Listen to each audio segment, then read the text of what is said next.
Boom, right there. And we are live. Hello, hello, hello.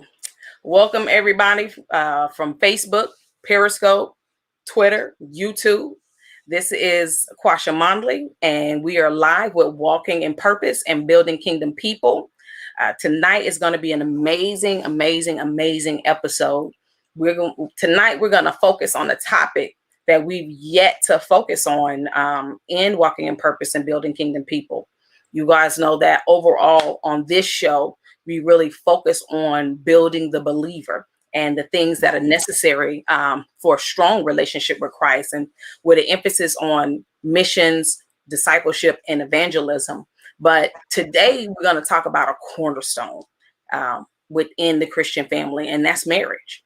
For those of you that are tuning in for the very first time, thank you so much for joining us.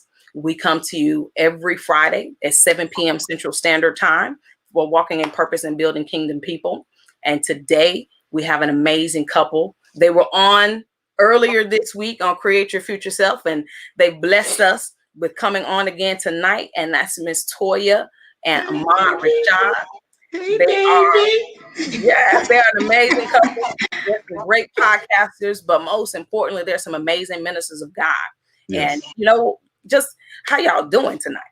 Hey man, I don't know if I'm gonna do like my regular voice or should I do my ministry voice, since this is more like, Just be real. Should I kind of do my pastoral voice while we talk today? How should I just be comfortable? Okay, I'm just saying, like when I'm in church, I kind of have like a certain, so I know what the spirit is doing.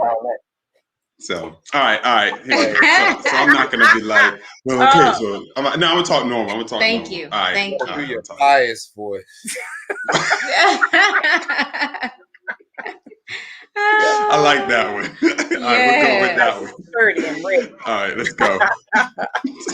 But it is Feel Free Friday. Yes. It was a beautiful day. Yeah, we've been celebrating today. So yeah, it's been a good day. Really good mood today. Yeah. Cool. Me and Ben were talking earlier this morning, and I told him, yesterday we had Throwback Thursday, and today going to be Flashback Friday. Okay. I like that. Not when we first met, but one of the first cars we ever bought was 90 model Pontiac Firebird. It had T-tops. Come on now. My husband that loved old cars somehow went and found it's not the exact same car. It's a totally different car. Yeah. But it kind of got the same look and feel. So he went and found a candy apple red. Wow. Drop top Z28. I feel like we should do a cutaway right now and let me see what this car looks like. I gotta see this. So yesterday was the first time I rode in the car. He's had the car at home all week. So yesterday we got in the car just to run an errand. Next thing I know, I didn't know he had already put speakers in the car. Yes, so, here we go. There we go. Big Ben, man. Right here, man. Right here, man. I have done nothing. I've had this car for about 2 years, but it's been at a friend of mine's shop. Just sitting.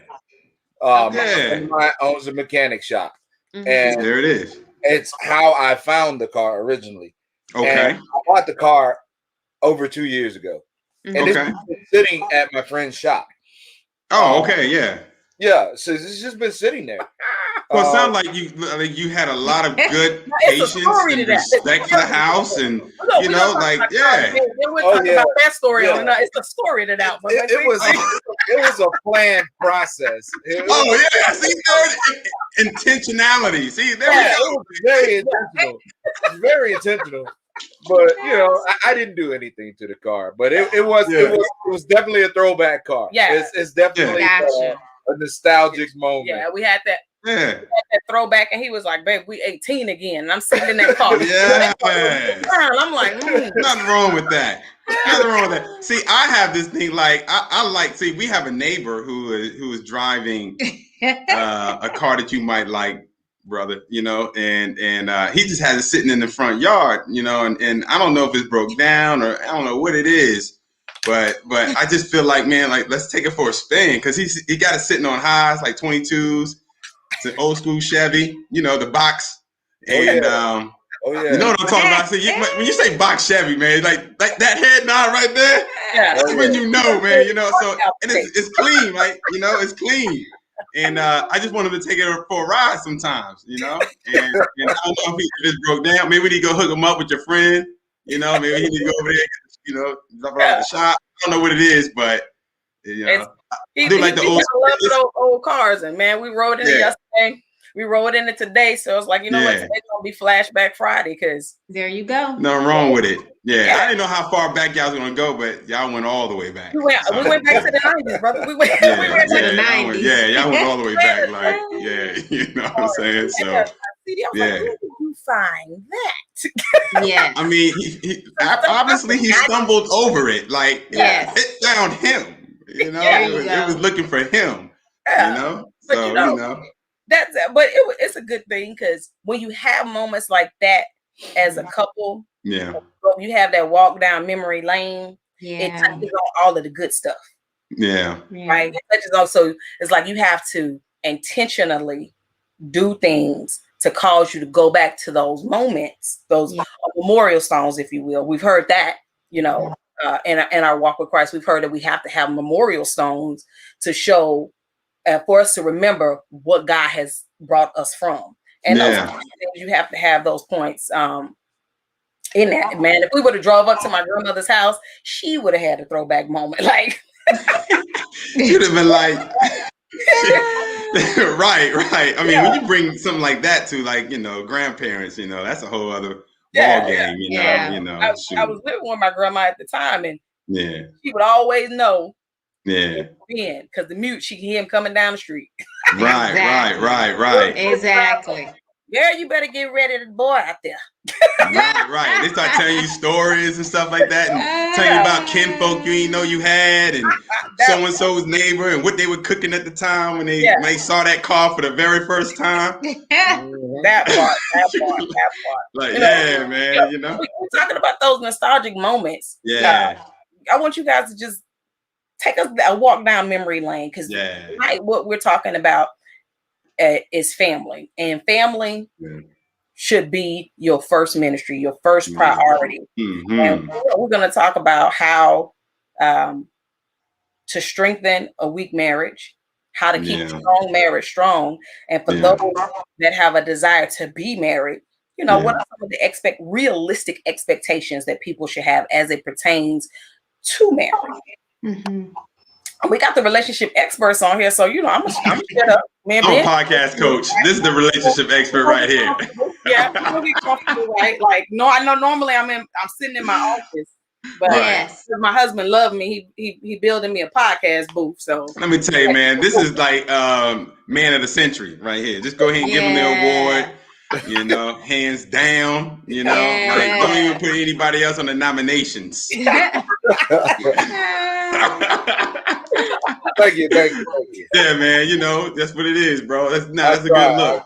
I try. That's a good look. I mean, for you to do that, man, it's like, man, you know, and I'm in the industry, and Toya's like, can you build me one? I'm like, you better go find you a podcast studio.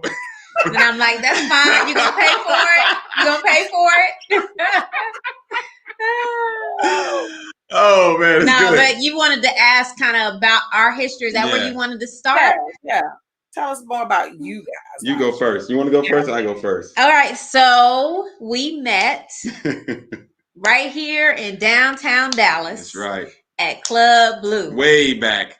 Back in like, well, we ain't gotta say the year. We ain't gotta say the year. We ain't gotta say the year. Way back. But it was way back. Dallas. Yeah, way back. And I was actually there with a big group of girlfriends celebrating somebody's birthday. Yeah. And I was just like, you know what? I was just really curious. And I said, you know, I know I'm here to just have a good time with the ladies. I'm not worried about nobody coming to talk. I just want to just dance and, you know, go home. Win it. Right. And then I said, but you know what? I know that with me over here with all these women, nobody's going to want to come and talk to me. Yeah. So I said, let me just walk away and see what happens. So I literally left the group And I walked over to another side of the club, like in a corner, like on the edge of the dance floor looking by lonely. myself. She looked like she came to the club by herself. She came with a group of friends. Really, no one showed up, and she was just like, "Well, let me just act like I'm having a good time." So I walked away from the group, stood on the opposite end of the dance floor by myself, and stood there for just a second. And then this guy came up to me. It wasn't him. This guy came up to me and he was just like, "Hey, yo, you listen to K104?" And I was like, "Yeah, one of the most popular radio stations here, right?" And so I'm just like, "Well, yeah, I listen to the station." And he was like, "Well, do you know Ahmad Rashad that's on the air?" And I was like, I said, "Well, the name sounds familiar." So then I'm just thinking, "Oh, are you him? Like, is this how you talk to people? This what you do?" So then I was just like, "Okay, like, yeah, I guess I've heard of him." Okay. He was like, "Yeah, well, that's my dude. And, we just out here." And I'm just thinking, okay. So in my mind, I'm like, well, who are you? Yeah. And where's Ahmad Rashad? Because you built it up at this point, So I'm just like, okay. Yeah, man, I'm winning. I ain't even playing in the game. So you feel me? So then he tells me his name. I don't even remember what his name was, but it wasn't his real name. It was just a weird, made up name. He had a rapper name. He had a rapper's name. So then anyway, he walks away. Yeah. And I'm just like, okay, that was weird, Yeah. And then this dude comes up behind me. And the club is loud, the music is playing. Most people, when they whisper, they like hollering. But this dude came up behind me and was just like, "You weren't feeling a word he was saying, were you?" In a regular, normal voice. And I was just like, and I turned around and I was like, "No, how did you know?" And he was like, "I could just tell." I could just tell. And then he walked away. Bounce. I was like, okay, like, who is that? And so at this moment, I'm just like, look, I'm from Texas. All right. I'm used to being around Southern people, the Southern accent. So when I'm hearing a different accent, I'm like, who is that? Where are you from? Yeah. Like, that was not Southern. Yeah. Yes. Who is that? Right? And he walked away. He didn't ask me for my name. Nope. He didn't ask me for my phone number. So then I go back over to the group of girlfriends. Yeah. And here he is in the middle of a group of ladies, just laughing it up, hee and ha and having a good time. And then a friend of mine that was with me there, she was like, "Oh, you know who that is?" And I was just like, "No." And I said, "But he was talking to me over there." "Oh, that's Ahmad Rashad from K104. And I'm just like, seriously? So one dude comes up to me telling me about Ahmad Rashad. Ahmad Rashad comes whispering in my ear and walks away. And now he over here talking to all the ladies. Like, really? And he ain't gonna talk to me no more? Touchdown. Okay. I would have been like, what is his deal? Like, yeah. Like, well, let me be honest. There was a reason. Let me be honest. Wait, no, okay. I'm giving my truth right now. Okay, go for it. All right, I had a few drinks. Be real. Yes. Keep it 1,000. Yes. I had a few drinks. Yes. So I was feeling very confident. Yeah. And I was just like, oh, not like, because I'm the type of person, I'm like, I've always been very old fashioned. I'm not going to approach a man. I'm going to let the man come to me. Right. But this night, I'm like, you know what? I've never done this before. I'm going to be aggressive. She was aggressive. I was not looking for anyone. I wasn't checking for anyone. I was really putting salt in my homie's game because we were going to different clubs and we went to like 2 or 3 clubs before we went to the one where Toya was. And I was just going to different clubs, just making my rounds because you just do that, working in radio. You just go say hi and just meet club owners and stuff. So I had him coming with me. Mm-hmm. And by the 3rd club that we went to, this girl came up to me and she said, "Are you Ahmad Rashad?" And I was like, "Yeah." She said, "Your homie is using your name to pick up on girls and we think that's lame. Ha ha ha ha." So I said, "Oh, okay. That's what we doing?" So we went to the next club. That's why I knew what he said to Toya, and that's why I just whispered that into her ear. It's like, I already know you ain't feeling what he's saying, and just kept it moving. So I wasn't even checking for Toya. I was just really just, you just clearing it. Yeah. I was just having a good time, and I was going to tell my homie later. He still don't even know that I know to this day, unless he sees this video. See this show, he gonna know. Yeah. Cause he gonna be like, man, that's the girl I talked to in the club. And like, yeah, she my wife now, bro. She really was not feeling you. Oh my goodness. Yeah. But yeah, so I was feeling aggressive. So I was just like, I think the club, the clubs close at 2:00 then. So it's like it's coming around 2:00, time to go. Mm-hmm. And I'm just like, wait, you're not gonna ask me for my name? You're not gonna ask me for my phone number? Like what? So I was just really feeling myself. Yeah. And so then he did. He asked me for my name, my phone number, and that was it. Long story short, he gave me a call. We started talking. Talked for a good, maybe dated, I would say, for like 6 months. And then he was like, look, you are wifey material. He said, you are wifey material. Yep. And he said, I'm not ready. Yeah. I'm not ready for that. So no, I was like in the world doing my own thing, you know, just trying to have a good time. I wasn't really trying to look for any commitment. Yep. But I feel like a guy's always looking for that one, even though he's not really ready for it. So I felt like she was the one that she had the qualities that I liked. But I just knew that I was in a bunch of different things that just wasn't good. And if I had kept her around, she was going to be going through some issues, Yeah. So at that moment, I was really, protecting her from my situations, which is ironic because when we talk a little bit more about when we got married, it was like, I really, really failed in that area of protecting her from my issues.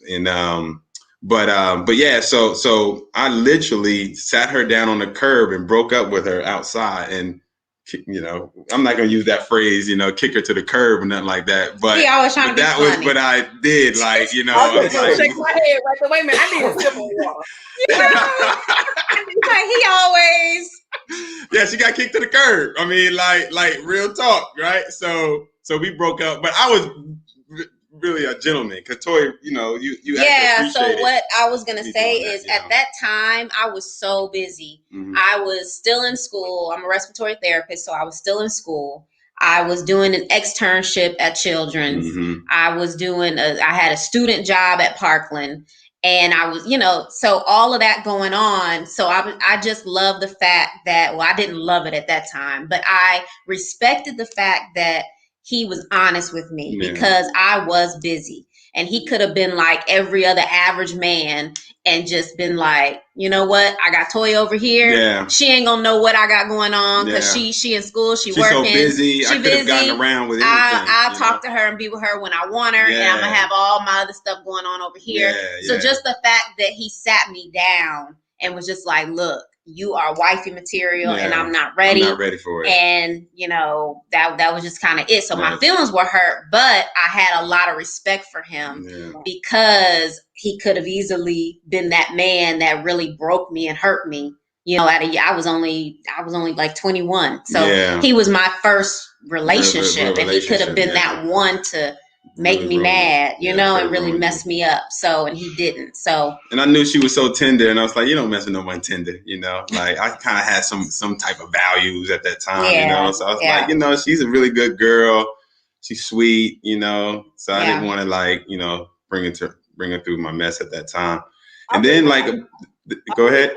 Because I know you guys, Toya is in couples ministry at church, and on the times where I've had opportunity to be a part of women's ministry or marriage conferences, that's a question that a lot of women have. It's like, well, how do you know that he's the right one? You hear so many different things, and how, well, this man treated me this way, this brother treated me that way, whereas no doubt the husband will treat you with that respect. If like you knew you wasn't ready. Yeah. You knew the depths of who she was, and you knew you weren't ready. And so instead of doing something that you shouldn't have done, you had enough within you to say, you know what? I know this is who you are. I know this is who I am right now. Mm-hmm. And I ain't good for you in this season of my life. Right. Yeah, I was aware of that. In my life. Yeah. And that carries over to when we finally did get back together and start dating, because I've always been brutally honest with Toya. Yeah, and so I can honestly say he's always told me the truth. Always. Shoot. Whether she doesn't want to hear it, I'm going to tell you, like, you know what? Whether I want to hear it or not, I'm going to give her the truth. What's on my heart and what's on my mind. Right. And so, but we'll get to that too. But God bless you, man. And so like a year later, so we broke up, and then like a year later, it was exactly a year later. Yeah, she came hunting me down, trying to find me. Like for real, like she was like, I miss Ahmad Rashad, and he was the best thing that has ever been in my life. And you know what? How can I find him? And how did you find me? Me and my coworker, because I was working now, out of school, working full time. Mm-hmm. We were looking for a new club downtown. She was looking for a good time. We were, but you know, and I didn't go, and I know it sounded like I went out a lot, but really I didn't. All I did was work. But anyway, so me and a coworker friend of mine, we were just like, hey, there's a new club. Let's just go check it out. We ain't got nothing else to do, you know? Yeah. And we work nights, so we always up all night, you know? Right. So anyway, we couldn't find it. We circling around downtown Dallas, heard a commercial on the radio station. And I was like, hey, well, let's just call the radio station and tell them where we are. And, you know, get directions. What's hot right now? Like, what's get directions to this club, right? So, and I heard Ahmad on the air. I heard him on the air, but I know that when the DJ is on the air, they're not the same person that answers the phone. No, it's always somebody else that answers the phone, right? And I knew that. So I call knowing that he's not going to answer the phone. Guess who answered the phone? He answered the phone, girl. He answered the phone. And I remember hearing his voice, and I'm just thinking, what? Ain't nobody else in the studio with him. Why? This is what I hoped for. How you on the mic and answering the phone? Huh? How would you say how he on the mic and answering the phone? Yes, I was just like, what is he doing answering the phone? And I'm just like, oh man. So I didn't say my name. I didn't say nothing. I was just like, could you tell me where such and such club is? Oh man. And once I heard her when voice, he heard my voice, he was like, who is this? This Toya? No, you said, who is this? I said, who is this? And then I was like, shoot, because I recognized your voice. No. It was like a sweet song that I've been looking for my whole life. It was like three little birds chirping at my doorstep. Oh my goodness. So then I'm just like, cleaned it up, man. Cleaned it up. So then I'm just like, it's Toya. And then he was like, Toya Charlie. That's Charlie is my maiden name. Toya Charlie. And I'm just like, yes. Yeah, and I was just thinking like, okay, and in my mind, I'm just like, okay, he sounds like he's really happy to hear from me. I was really and then I was just like, but I'm not going to get my hopes up. I really just want directions. I was like, I really just want directions, whatever. And then he's just like, I lost my phone. I lost your phone number. Yes. You know, give me your phone number again. I'm going to call you. And I was just like, yeah, okay. All right, whatever.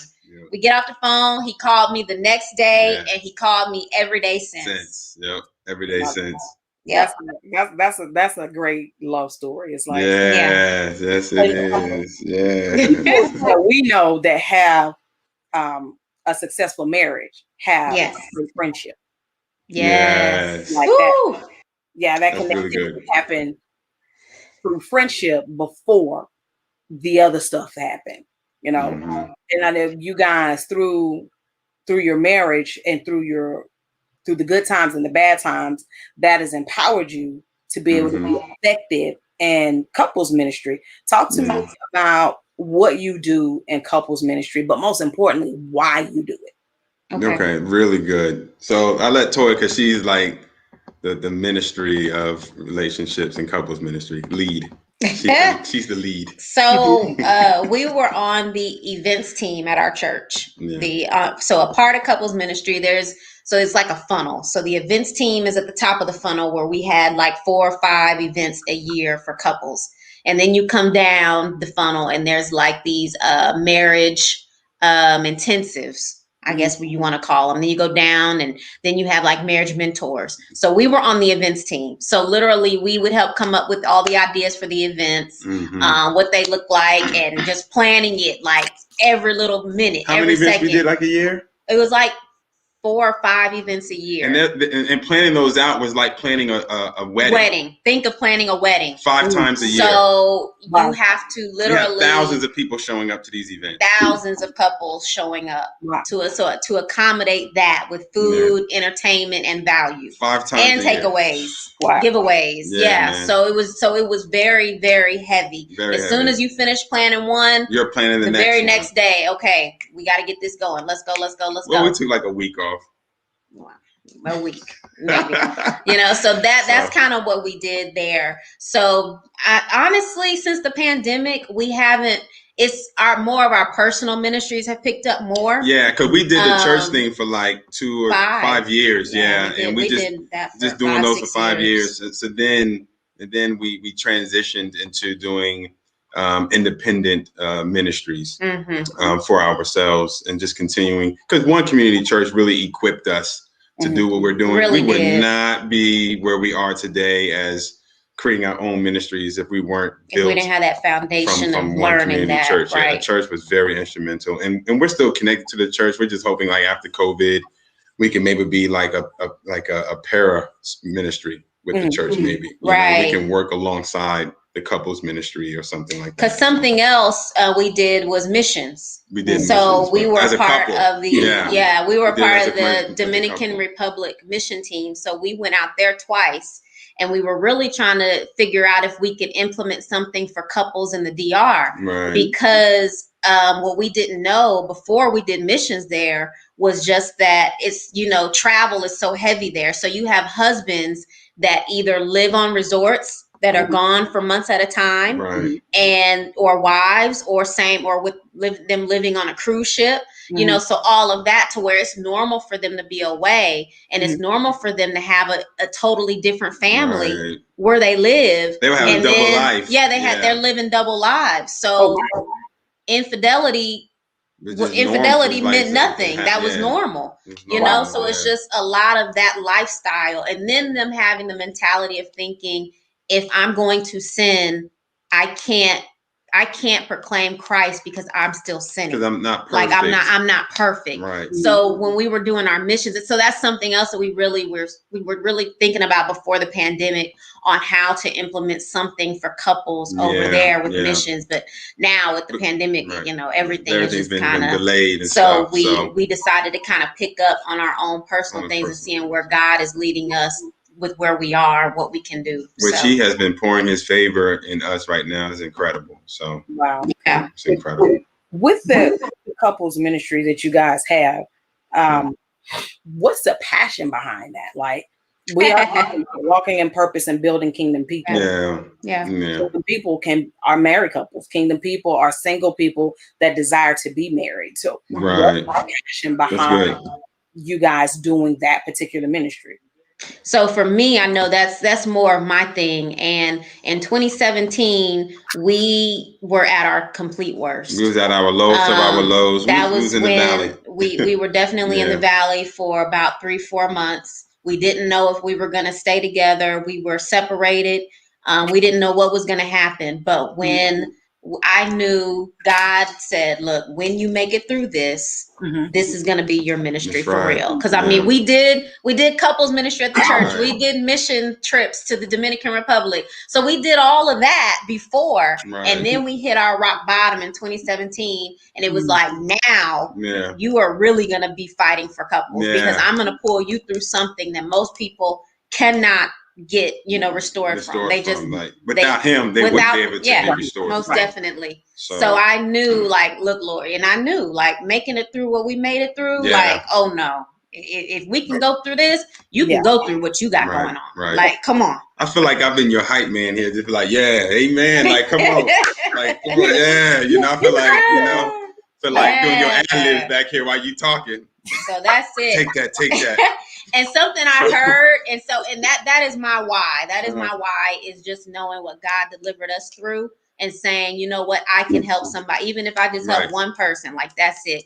And I heard someone say, you know, it's your purpose when your eyelids are just heavy and your eyes are burning, but you just got to finish what you're doing. Like you can't just say, I'm tired, I'm gonna go to bed. And that's how I feel when it comes to marriages. Like my eyes be burning sometimes when I'm trying to create content or thinking of my next reel or what am I gonna do, and I'm just like, nah, I gotta get this done because it's not about me. It is not about me. It is about God. I told you that we don't stop. This is true. This is true. You know, and the Lord does allow us to overcome things, so that we can then turn around and be a blessing to others. Right. This, of course, as a married couple, as a married woman, yes, that is a phenomenal ministry. Praise God for you, you know, and what you're doing, and the content that you create on your podcast is absolutely amazing.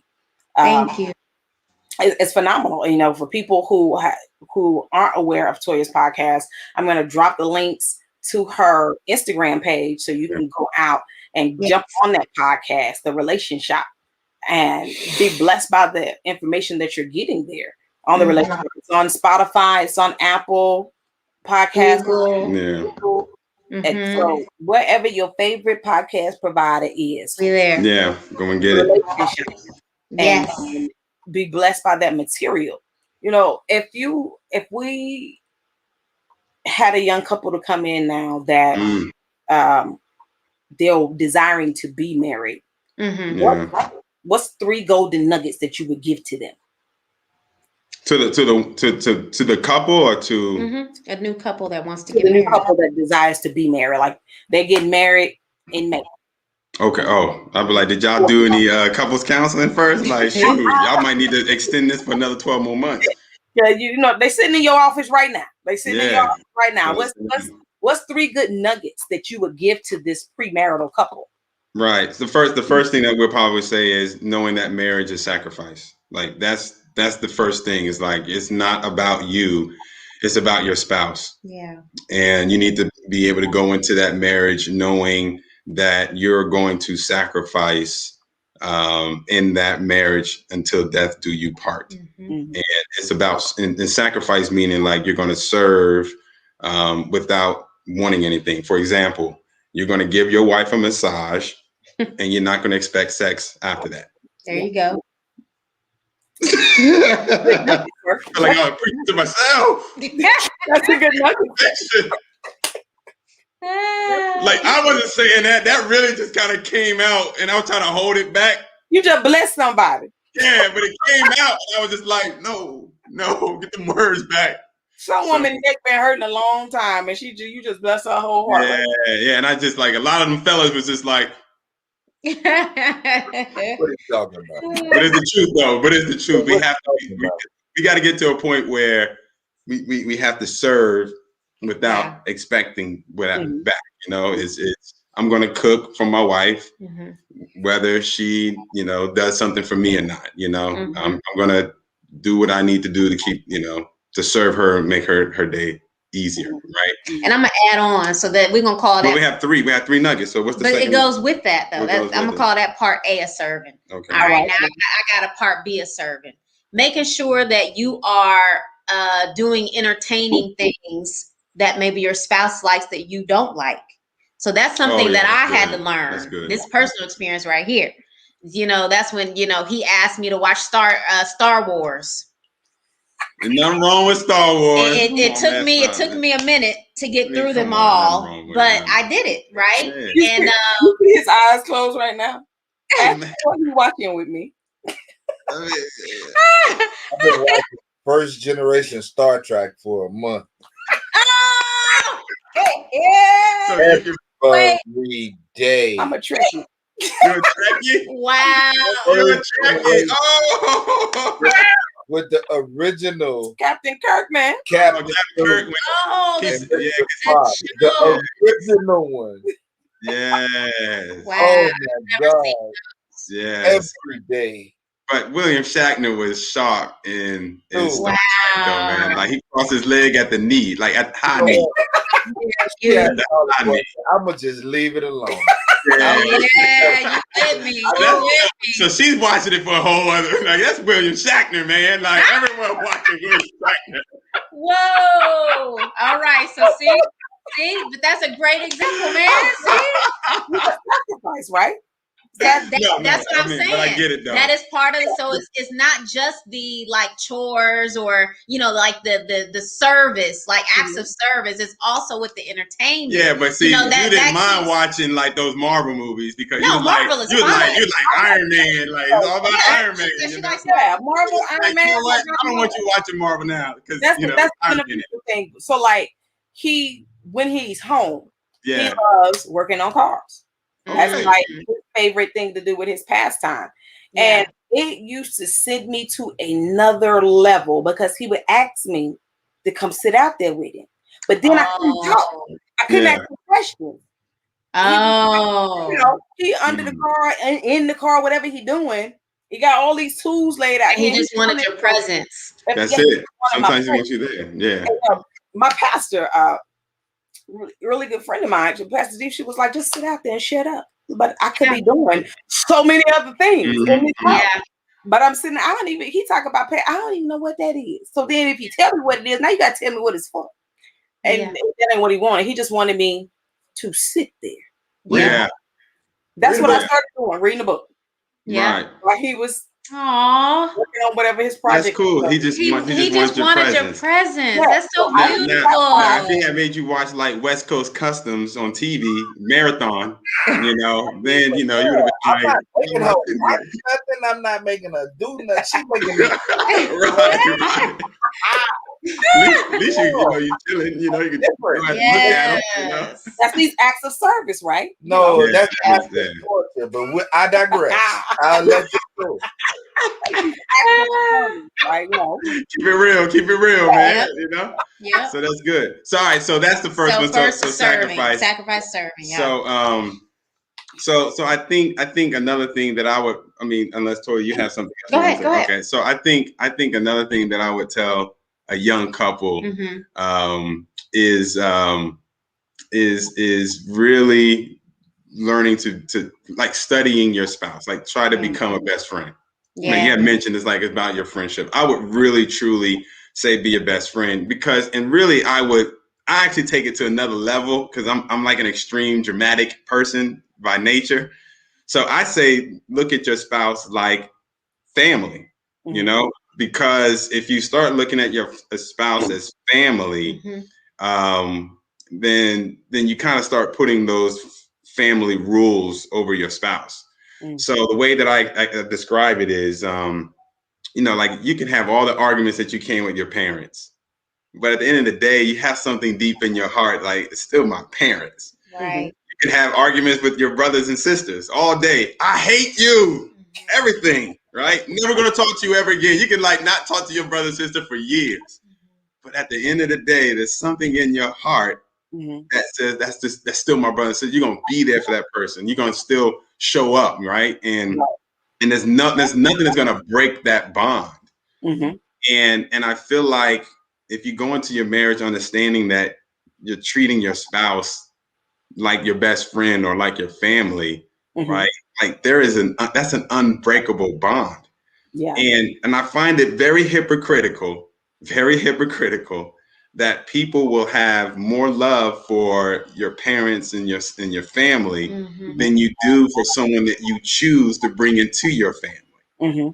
And those are the people that in your family, you'll always say, I love my mom no matter what. I love my brother and sister no matter what. And that's an unbreakable bond. Right. But you can fall out of love and have a breakup with your spouse. And that's someone that you choosing to spend the rest of your life with. Yeah. The thing is because we have the wrong perception of how you see in that person that you're choosing to marry. Like this person is better, is beyond your family. They're higher than your family. Right. So when you are married, like there is no one else that can top that relationship than your spouse. Period. That's beautiful, which is going to open up another question. Okay. Nuggets. Another question/statement, but you hit on something real great right there. Real great. For sure. For sure. All right. Third So nugget. I say the last one, I guess really focusing, I would say, you know what? Make sure that you just go ahead and get a counselor. You need to I would say go ahead and get a counselor because people try to act like communication is the number one issue. And I don't think it is it's how you communicate. So it's a matter of learning how to do it. So and how to do it how to merge your two ways of communication. Because normally it's one person that'll shut down and the other person that won't stop. Or, you know, and just how they're communicating, how they hold information, their expectations. Expectations is huge, by the way. That was our problem. Breaking point was expectations. But I would just say, you know what, go ahead and get a counselor because you need to make sure that your foundation is strong so that you know how to communicate, you know how to talk about expectations, you know how to set and plan goals and all of that for your marriage. And you don't need to wait until you're in a bad place for a counselor. Yeah. So at least have that. If it's just once a quarter, it's once a quarter. Right. But when you're starting out, you can use it once a month. You know, some people need it once a week when they're beginning stages of marriage because you're not on a good foundation. You're still on, our wedding, our honeymoon, your honeymoon and life. You haven't transitioned in the real world of marriage and what that really is. So that's how. And your counselor, you know, there's Christian counselors because I know some people may still feel like, you know, you don't need a counselor, yada yada. But there's some really good pastors who know how to counsel as well. So you can still be in contact with maybe the pastor who married you, and that can be someone who can be in the middle. Because what Toya is saying is maybe you have a counselor now before you got married. Maybe there's a young couple, maybe they did marriage counseling, but you want to keep that counselor in the loop, you know, so that if you ever have a disagreement, then you have someone outside of the marriage who's fighting for the marriage that can mediate. You know, so that's why she says like have a counselor because you need a mediating partner, who's not going to take sides, who's just going to be like, I'm just for the marriage, and not your girlfriends that are for you, not your guy friends that are just for you, but somebody that's going to fight. And it doesn't. And now that we talking it out. It doesn't even community. Exactly. Community is so huge. Counselor / community. Yeah. And I mean, we had both that really helped us through and to really get back together is that community because if we didn't have community, we would not be here today. People praying for us. And, you know, and there were some people in the community Toy had to get rid of because it was just like, he ain't no good. Just leave him, girl. Put your dress on and step out. That's a whole nother. That is talk about community on a whole, whole hour. You already know it. So that's a whole nother big topic because we talked about it a little bit on Monday. It's like who you invite into your circle definitely has a huge impact and influence on your marriage on a subconscious level. Like, is this person going to be toxic or is this couple going to be toxic for your relationship? Because just because you're cool with them and can hang out with them doesn't mean that they're good to be in your space. Right. You know? And like I said, there were like, I can think back to the very first person we met at our very first duty station. Right. Our first apartment is an older gentleman. They're still in our life today. I know God sent him to save us from us. Wow. He took us to that apartment to save us from us. He was that individual who was for the marriage. You know, for us, not for me, not for Ben. For the marriage. What's the best thing for the marriage? What's the best thing to keep you guys together? Old man, kid number 2 done come along. You know, these are the things y'all need to do to get your life right. You know, and there's been so many other people throughout our marriage that have been key like that. And the point is you have to listen and receive from those people. You know, you have to listen and receive because Ben and I got married. I was 18 and he was 20. You know, some people might say that was real young. I mean, it was real young, and we made y'all beat the odds. You did beat the odds, right? You know? But I think no matter when you enter into the marriage, your sense of adulthood is very strong and your sense of individuality is really strong. And telling someone I've got to give up my sense of individuality to become one, it sounds real good when you read it off the scripture, when you recite them vows, but then the living it out part is something totally different. And because it don't come with an instruction manual, you have to have somebody to help model that after. Right. But Ahmad said something else really good when you guys were talking about point number 2. You have to think of your spouse, like this is the blood family I was birthed into. And, I know that my mom is always my mom and my dad is always my dad, no matter what. Right. And just walk off from that relationship. I walk off from that. What it made me think about where we've seen a lot and even experienced it a little bit in the first parts of our marriage. I love my parents to death, but they can't be a priority over my spouse.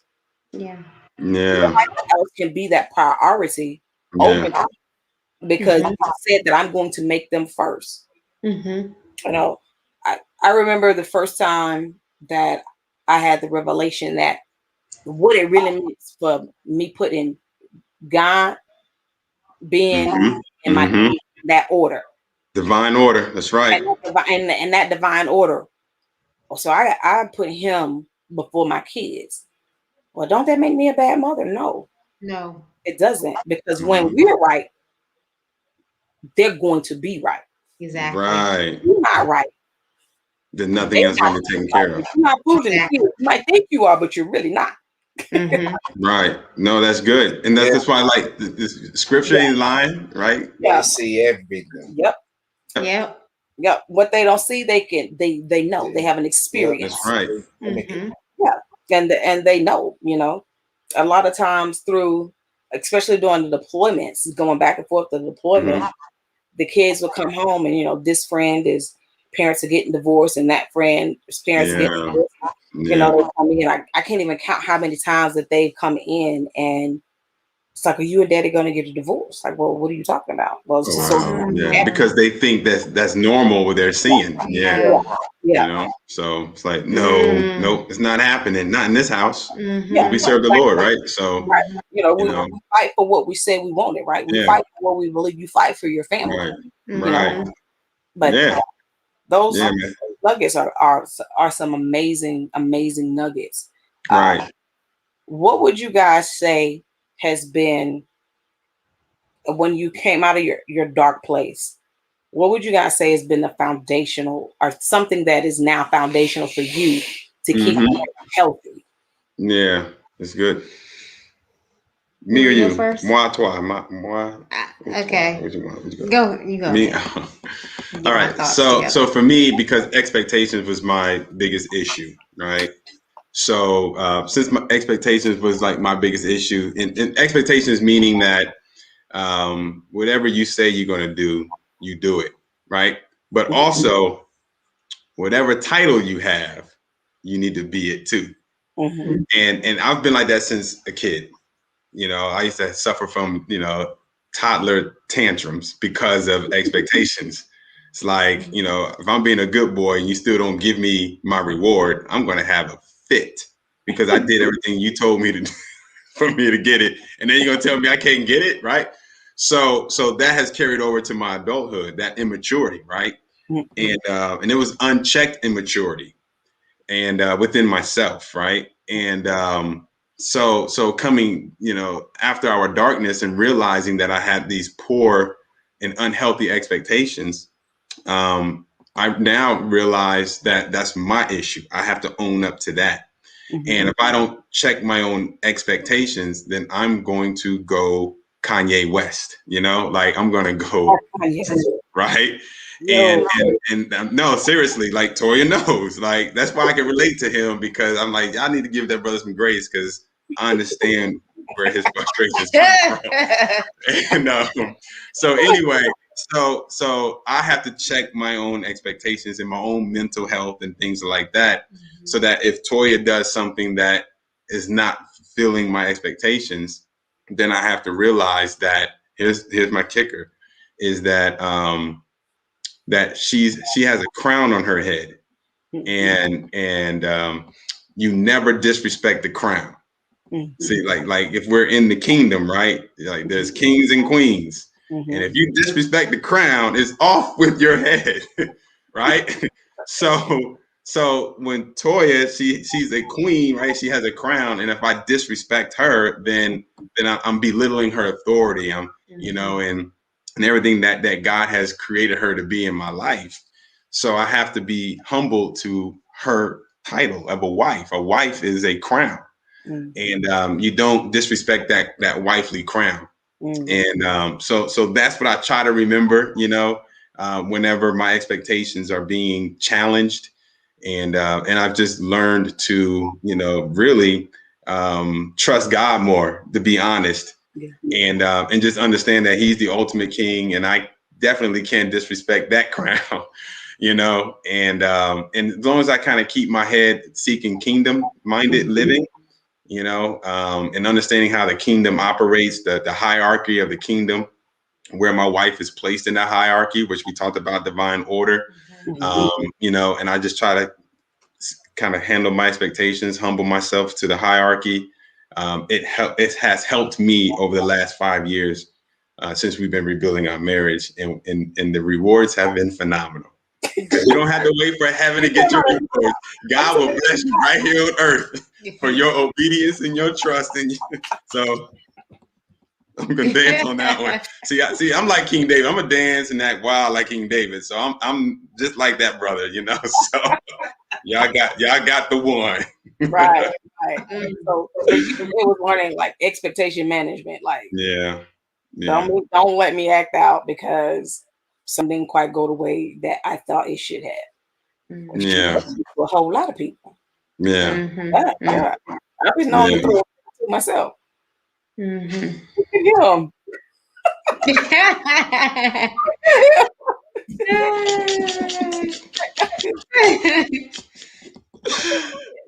Yeah.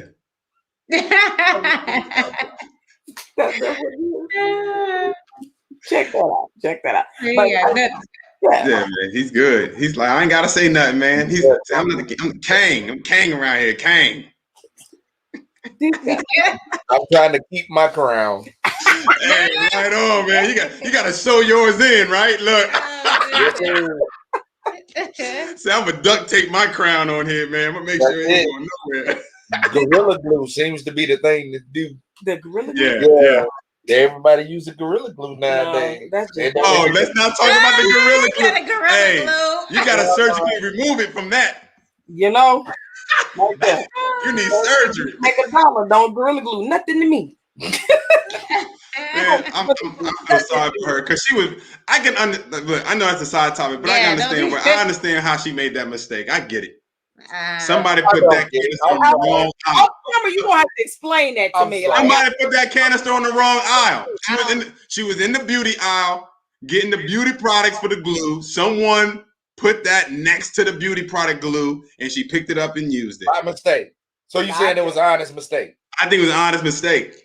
I don't think she went down the where the pencil sharpeners and the Elmer's glue and all that. I don't think she went down to the wood shop aisle. She didn't go down the wood shop aisle. She didn't go to Home Depot looking for stuff for her hair. No, she didn't do that. It don't even look like the glue for tracks. So don't. You've been putting tracks in your head for any length of time. Bless. It was in the wrong aisle. Hey, we trying to walk in purpose. Look.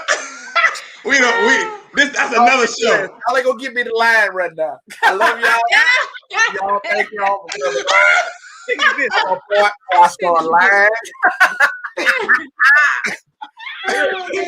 Hey man, that's hilarious, man. But now, man, I don't want to start lying. Yeah, I'm with you, bro. Y'all gonna get me to telling lies, and I don't want to. I don't believe it for a minute.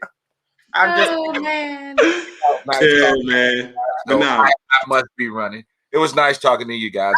You too. Man, nice meeting you, man. Nice to meet you. Yeah, man. So much about y'all. Y'all have been a blessing to my wife. Yeah, man. To me as well. Likewise, bro. Everything, man. Yeah, man. Appreciate it, man. Thank you, man. Thanks for all you do too, man. Appreciate it, man. Thank you. All right. Many blessings. So I mean that expectation management, I think, is that's something that most couples struggle with. In some shape, form, or fashion. Expectation management. So, like for me, my issue with expectation management, I expected things of him that he couldn't deliver. Right. Yeah. It wasn't even in his ability to deliver. In terms of the fulfillment that I needed. Like there are areas in my heart that are exclusively designed for God to feel. Yes. And expectations of him where I was trying to get him to feel some stuff that was only designed for God to feel, and that wasn't fair to him. So of course he acted out.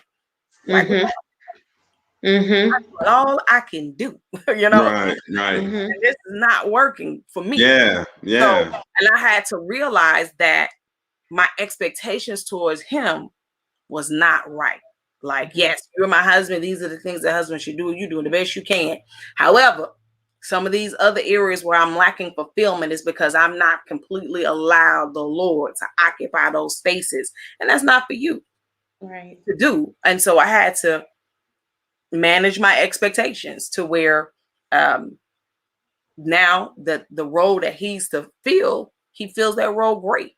And the Lord occupies his space as well, you know. Then all is your perception of reality.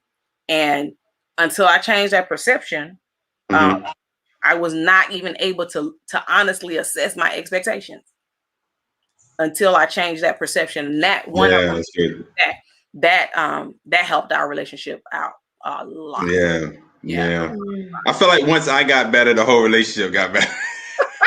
Just to keep it real, it was just like I was holding us down with all my issues and all my baggage. I was just like, as soon as I got my stuff done, we lifted up like a helium balloon. We just went up into the sky, man. You know. So I had issues too, though. I mean, you know, Toy was like a little brick, and I was like a whole mountain. He said the mountain. Oh my goodness. No, but see, and my issue was he was my God. He was my God. Like, I was a fake Christian, honestly. I was like, I grew up in church. Then when me and him met and we were ready to join, like we joined one, and I had never had a relationship with a pastor before we joined one. So that was my first time even having relationships with pastors and serving and like wanting to serve. So I was doing all of that, but my heart still really didn't know God. Like I still really didn't have that relationship. So it wasn't until we hit our dark place and I had nowhere else to turn. Honestly, like, you know, we had our community. I'm not denying that, but without God, like I couldn't have made it, you know, like really, like my sanity, you know, just everything. So at that moment, that's when I was just like, okay, God, like I know you're real. I've been praying to have a better relationship with you, to have a true testimony, to really feel what I know is real when I'm looking at other people praising you. Like I've been desiring that, and you get what you asked for. Because I went through my dark moment when I was like, now out of that, I can say there is no shadow of a doubt. God is real. Jesus is real. He is real. I have a relationship with him now because of that. Like I just say that darkness saved my soul because I was just playing a role, but you know, but I wasn't really fully there. And so now I would just say, so that's my thing, is really that divine order, like God, my husband, my son, you know? So now it's really there. I would have said it was there before, but it really wasn't. This was my God. And then my son, and then God, you know? So it was just all backwards, all mixed up. And so out of making God my God for real, then I was able to respect my husband. And it was crazy. I was able to give him more grace. I was able to, you know, that because that was my thing, was respect. That was my issue. Like she gave me too much respect. Well, I mean, I guess like I had moments though where I would disrespect. You would cut, you would like undercut me. I was doing that a lot and just wasn't really, and could care less, you know, like no, you know. And the whole time we've been very nonchalant. not really knowing how to articulate or communicate what I'm thinking or what I'm feeling. Like I had to learn all of that. Yeah. But it wasn't until my relationship with Christ became for real that, you know, I was able to really see him for him and be like, okay, now I see my role. Now I see what God has for me. Now you know, so it's like everything just opened up. Right. So yeah, it was really good to see that progression in you too, baby. Yeah. When we put God first, everything else will fall into its proper perspective. Right. We had been married a number of years. Yep, we were raised in church, but we had no relationship. We didn't even understand at the time that a relationship was a thing that you could have with God. Right. You know, and coming into adopting that relationship, I'll never forget an argument we were having on the phone. Believe it or not, he was in OIF1, like he was in the invading Baghdad, right? We managed to have an argument over the phone. Wow. And I remember Bishop had just taught on a particular topic, and my takeaway from this message was to seek understanding before I seek to be understood. And smack dab in the middle of the argument, it came to my mind, and on the phone, I was like, wait, you know what? I'm gonna listen to you, hear you out, because it's more important for me to try to understand where you're coming from than it is for me to prove my point in this moment, to force you to try to understand where I'm coming from. And it was like crickets on the phone. Like, who is this? What are you doing with my wife? You know, and just, you know, to pair it up with that respect, because sometimes when we're being disrespectful, we don't even realize it as being disrespectful. That was something that he hadn't gotten from me, like probably ever at that point in the relationship. That's good. You know, and we deep in, you know, we all the kids was here by then, you know. So you're saying it took that long before you realized. Before I realized, you know, what I was doing and the significance of respect and how to give it, you know, why it's important for me to give it. You know, you hear it all the time, you know, between men, like, you know, brothers respect one another.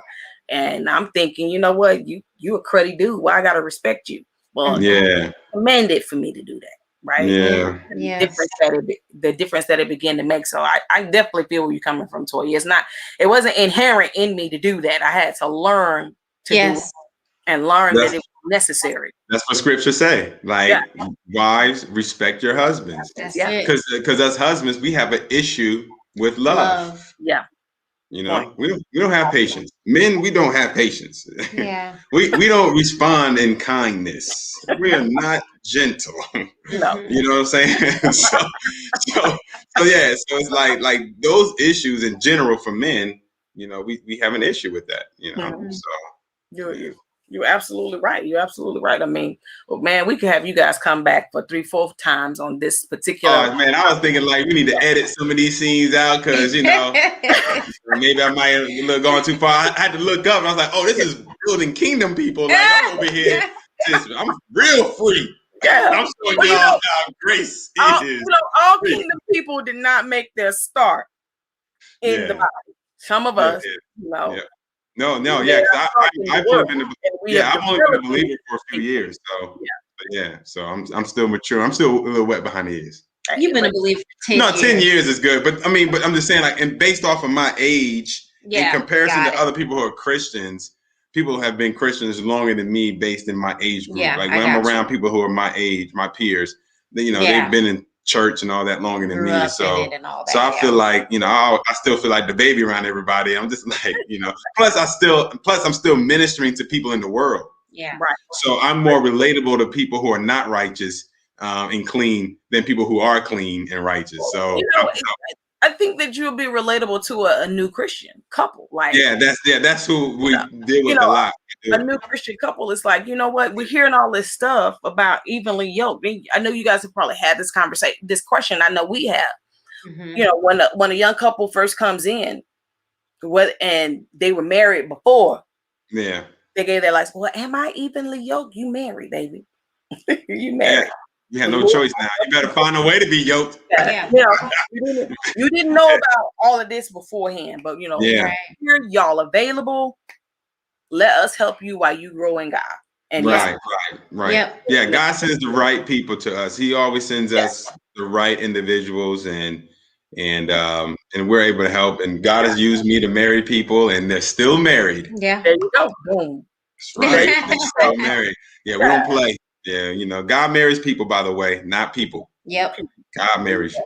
There you go. Like, people come from all different situations and scenarios. Yeah. But me and Ben, our love story did not start in a biblical fashion. Yeah. There it is. Yeah. Which is why you can understand our situation, right? So, as we grew and as we mature and we develop a relationship in Christ, we learn to let our marriage honor God. And that's exactly. No matter where you start, it's where you're going. Where you finish. That's right. It's a marathon. That's right. How you finish the race. Yep. Finish strong. Exactly. Right. Exactly. Well, man. We are already, that hour went by quick, man. Yeah, it did. You got two talkers over here. I mean, Ben was killing it. Yeah, you're right. Like, Ben was. You're right. He missed the funny man. He like the one-liners, just the zingers. Exactly. He is, man. He get in, he get out, he get them zingers. Right here, and then I'm gonna chill. Yeah. So that we can finish with his work in class and then instigate everybody else and then just sit back and watch him fight. Yeah. He took a class because we met in high school. He took a class with my cousin, and she would tell me that all the time. They be sitting in algebra 2. He finished with his work and then sit back and stir the pot and then watch everybody else get in trouble. Wow. Everybody else is doing their thing, getting in trouble. Like, this is a sign of leadership. That's all. This is a sign of leadership. He still do that today, as you can see. All he's doing, he's just vetting people out. That's all he's doing. He's just vetting them out. That's all it is. Look, I'm gonna encourage him. I'm gonna encourage him all the way through it. So he is self-motivated. Yeah. He like, I don't need your amens and prayers. Like, I'm good. You amen, he gonna high five you, but I guarantee you, he is self-motivated. He'll take the prayers, but he don't need no amens. That's right. Yeah. So. He give you this right here. Head nod. It's like Ain't nothing wrong with that, man. Yeah, it was really good to finally meet him virtually. So, so hopefully, we can all sit down, have a cup of coffee or whatever, man. And hang out. Next time we get to Dallas again before he has to go back to work, then we're definitely gonna do that. I know we'll be in Dallas sometime or another. My son football keeps us in that area often, so get together next time we're up there. But I mean, it is a blessing to have you guys here to talk about an amazing, a very relevant topic to building kingdom people is building marriage. Divorce rate in the church should not have a divorce rate. Right. So, as a matter of fact, they don't. I mean, it's equal to people that's not in church. Yeah, the divorce rate. It's the same. Yeah. So it's like, what are we doing? Yeah, exactly. What are we doing with it? We're learning all of these wonderful things to build and grow our relationship with Christ, and now we need to translate that into building and growing our relationships with one another. Before we got on, I was on another podcast, and the sis asked me what was something that some nuggets I would give to empower an entrepreneur, whether they were new entrepreneur or existing entrepreneur. And for me, the things that Ben and I have learned in this journey is we have to always put family first. You have to always put family first. And in our walk with God, whatever you're doing, whatever ministry you have, your family has to be first priority. Because they're the gift that God gave you. And if I'm not being a good steward and managing that well as a wife and being as a husband, if he's not managing that well, then how well are we going to manage and be successful in the things of God? He sent me out the house to go do something and my house is in chaos. How can I be effective? Because at the end of the day, people are going to look back most oftentimes. How many stories you hear, the horror stories of preachers' kids or ministers' kids, or however you want to see it. If my house messed up, but I'm saving lives, saving souls, and doing all these wonderful things, but my own children or my own spouse is not healthy and happy, what kind of testimony am I giving to God? You know? Exactly. We thank God that He gave us a redo, right? You know, that first time we ain't quite get it right.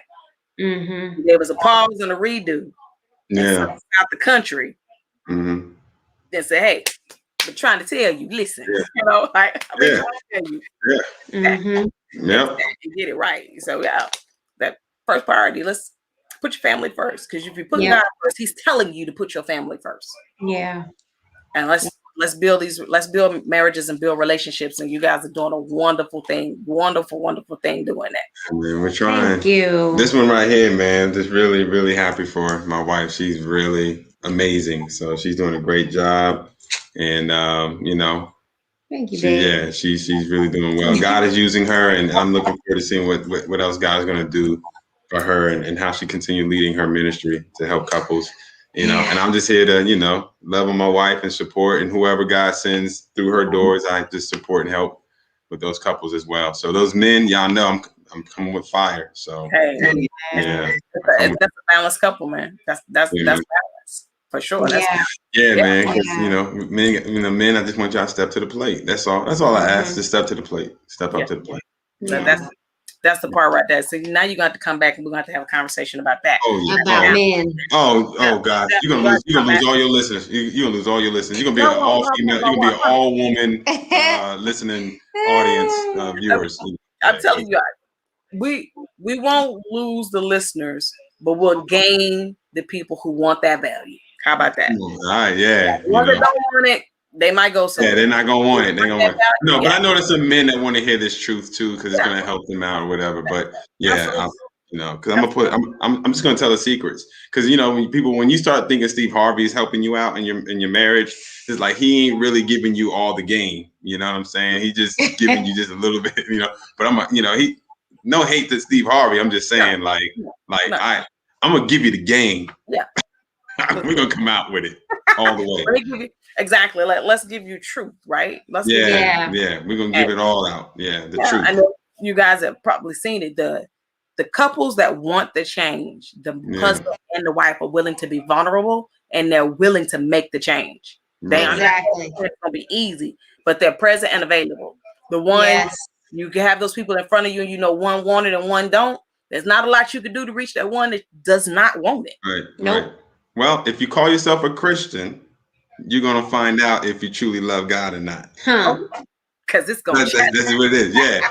You know. Yeah. That's just what it is. You're gonna realize if you really, really, really, really love God or not.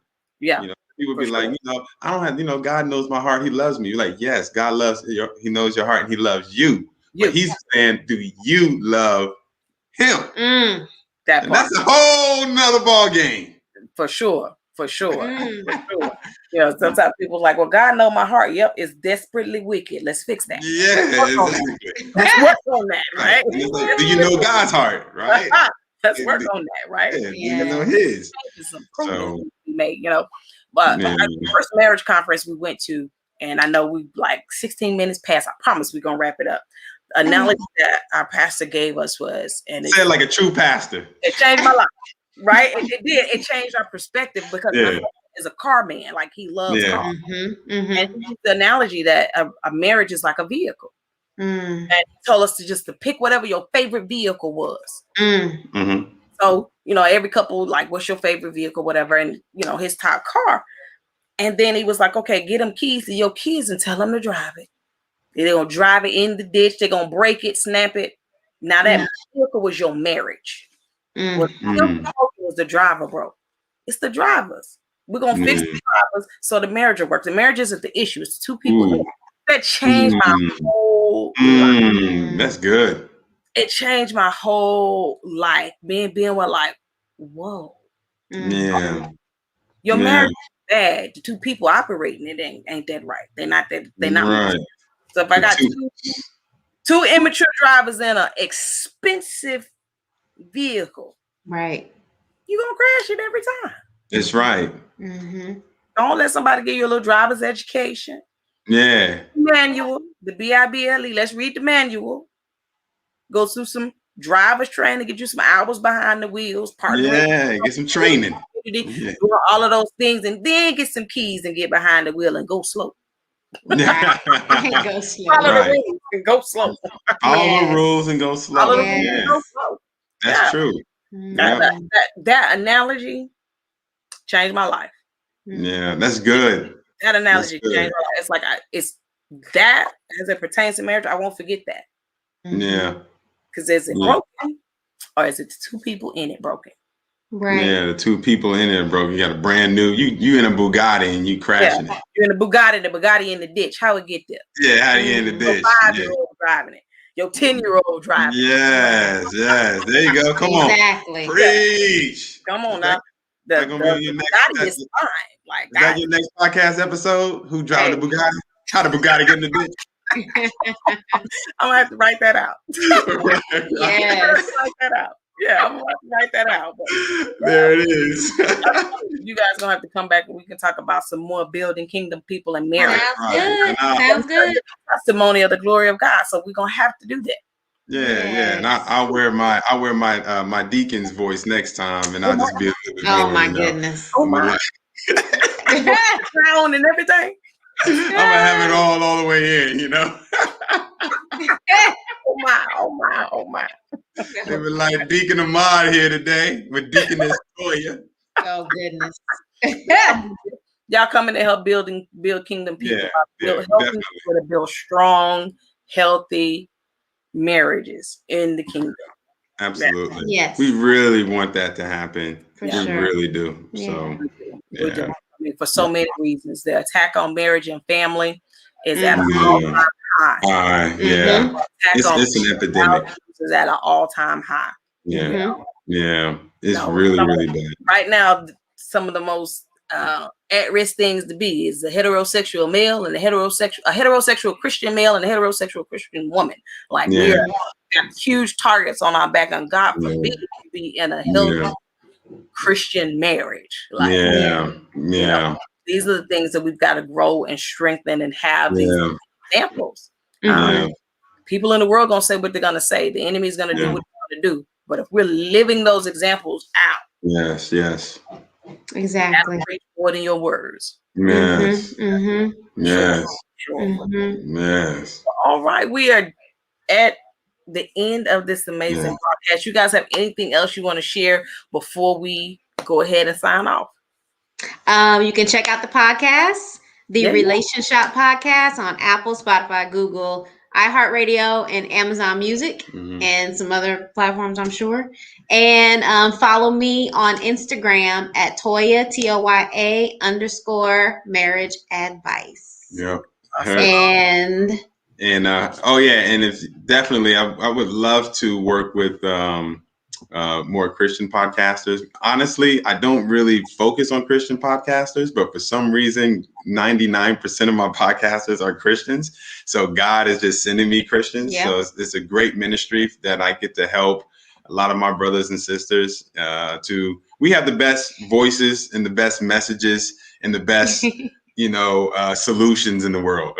Honestly, we really do. Yes, And we have all the resources, all the talent, all the gifts. We have it, right? Yeah. So we just need to use it. And why not create a podcast for yourself?